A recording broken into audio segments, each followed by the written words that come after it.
நம்ம கிட்ட ஒரு நெகட்டிவிட்டி இருக்குது, இந்த மலையில பயங்கரமான ஒரு பாசிட்டிவிட்டி இருக்குது. நம்ம அதை சுத்தி வரும்போது இந்த மலை வந்துட்டு எப்படி சொல்றதுன்னா tons and tons of positivity. சும்மா இல்லை, இப்போ இல்லை, ஆயிரக்கணக்கான வருடங்களாக அது உமிழ்ந்து கொண்டே இருக்கிறது. அவ்வளவு பாசிட்டிவிட்டி இருக்குது. அப்படிங்கிறதுனால எத்தனை லட்சம் பேர் சுத்தி வந்தாலுமே அதோடைய பாசிட்டிவிட்டி குறைய போவதில்லை.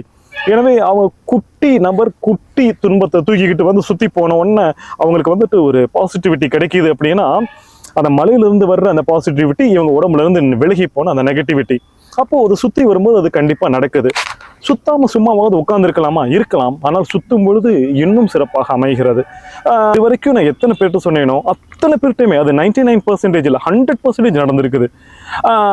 குழந்தை இல்லைன்னு வர்றாங்க, இல்லை என் பொண்ணுக்கு திருமணம் ஆகலைன்னு வர்றாங்க. நான் சொல்றேன் 48 நாள் சுத்துங்க, ஏதோ ஒரு அளவு சொல்லுவேன், 9 நாள் சுத்துங்க அப்படின்னு ஏதோ ஒரு அளவு சொன்ன உடனே அவங்க அதை சுத்திட்டு அடுத்து கொஞ்ச நாள் கழிச்சு வர்றாங்க, பொண்ணுக்கு கல்யாணம் ஆகி வர்றாங்க. குழந்தை இல்லைன்னு வர்றாங்க, குழந்தை வந்துடுது. 5 வருஷம் குழந்தை இல்லைன்னு சொல்லிட்டு வராங்க, 4 மாசத்துல கர்ப்பம் ஆயிடுறாங்க. ஸோ ஏதோ ஒன்று நடக்குது. அப்போ தட்ஸ் ஆல். இதுதான் சர்வே. நம்ம செஞ்சு பார்க்குறோம், கிடைக்குது. Survey is experimentally proven. அப்போ இந்த மலையை நம்ம சுத்தி வரும்பொழுது நிச்சயமாக அந்த எஃபெக்ட் இருக்குது. அது காலங்காலமாக செய்கிறோம். நம்ம இந்து மதத்திலே ஒரு சக்தியான ஒரு பொருளை நடுவில் வைத்துக்கொண்டு அதை சுத்தி வரும்பொழுது அதனுடைய பலன் வந்து சுத்துகிற அந்த பொருளுக்கு கிடைக்கிறது. அவ்வளவுதான். இதுதான் கிரிவலம்.